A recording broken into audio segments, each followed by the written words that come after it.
Richard Kuchen. I was a Teleman first class when I was discharged.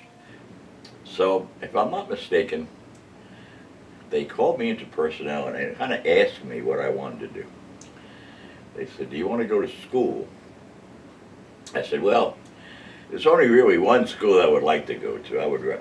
But rather than be a Teleman, I would rather be a communications technician." Well, it's not open right now, so I said, "Well, I'll tell you what I'll do.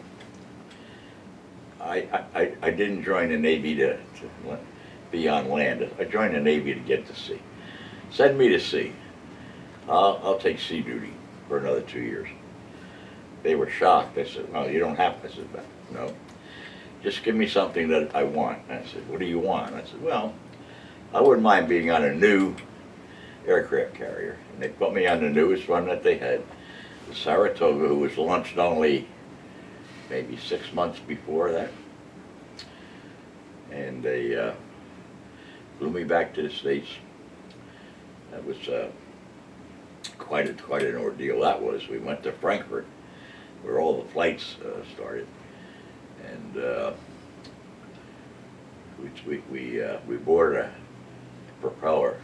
25 hours from Frankfurt to McGuire. We landed at Reykjavik, and we landed at the Navy base in Newfoundland, Argentia. You heard of it. And then we came in.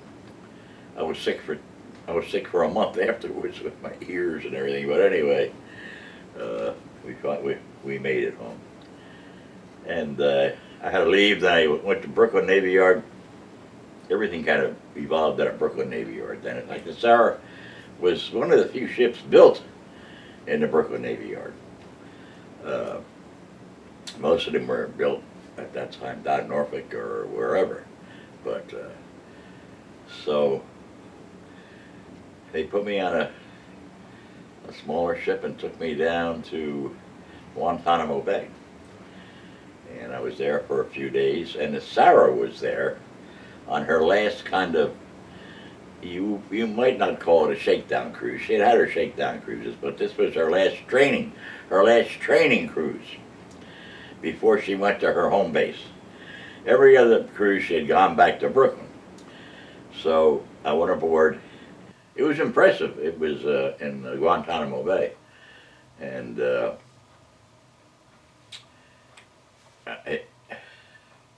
I'm trying to remember if docked at Guantanamo or if it was out. You know, I don't really remember. It was an impressive sight. I'd never seen a ship that large before. And you just boarded up the gangplank. If I'm not mistaken, that's how I got on board the Sarah. And I'd never been down in that area that first time I was ever there. I'd never been back, believe it or not.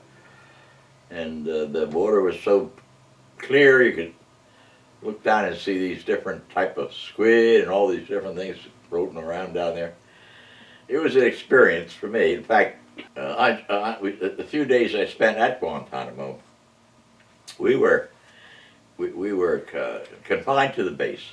Castro was up in the hills, and he was raising hell up there. So no one could go into town. No one could go into town. So everybody was confined to the base. But I'll never forget, I walked into the chow hall, and they had this line of, well, it had to go further than my front door to my rear, probably another few feet. Nothing but fresh vegetables and fresh fruit, and I'd never seen anything like it before. You could go through there and help yourself to all the fresh fruit you wanted and fresh vegetables.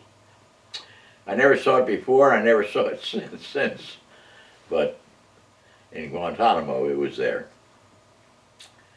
And so my few days in Guantanamo were rather pleasant, although you were confined to the base. Everyone was.